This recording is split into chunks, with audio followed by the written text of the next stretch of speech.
সবাই বলে যে সয় সে রয়, কিন্তু কেউ এটা বলে না যে সয় সে ক্ষয়ও, তার কিছুটা ক্ষতিও হয়তো হয়।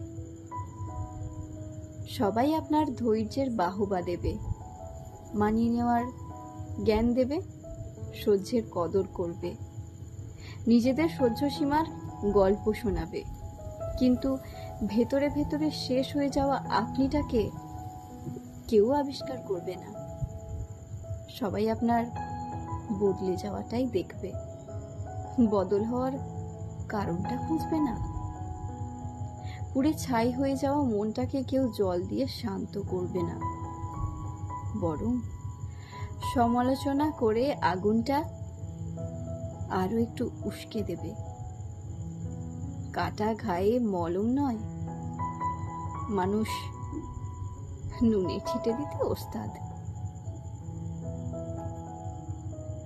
আবার আপনার সহনশীলতা অন্যদের কাছে এমন একটা অভ্যেসে দাঁড়িয়ে যাবে যে আপনি একটা দিন অসহ্য হয়ে প্রতিবাদ করলেই আপনি ভালো থেকে মুহূর্তে খারাপ হয়ে যাবেন। মুখচোরা আপনার নিমেষেই পরিচিত হয়ে যাবে স্বার্থপর হিংসুটে বদমাশ নামে। আসলে আপনার মুখ বুজে সইতে সইতে আর রইতে রইতে থাকাটাই অন্যদের কাছে সত্যি স্বাভাবিক হয়ে গেছে। তখন আপনি গলা ফাটিয়ে আপনার সঙ্গে হওয়া অন্যায়ের কথা চিৎকার করে বললেও তারা শুনবে না। আপনার চোখের নিচে কালি তাদের চোখে আঙুল দিয়ে দেখিয়ে দিলেও দেখবে না। আপনার গালে শুকিয়ে যাওয়া মোটা জলের দাগ তাদের মায়া উদ্রেক করবে না। তারা জানে ওর ভীষণ ধৈর্য, ও ঠিক সহ্য করে মানিয়ে নেবে। এতদিন তো মানিয়ে নিয়েছিল, বাকি দিন কেন নয়?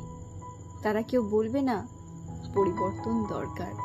তাই সহ্য ঠিক ততক্ষণ করুন যতক্ষণ সেটা আপনার সহ্যের সীমার মধ্যে থাকে, সহজ থাকে, স্বাভাবিক থাকে।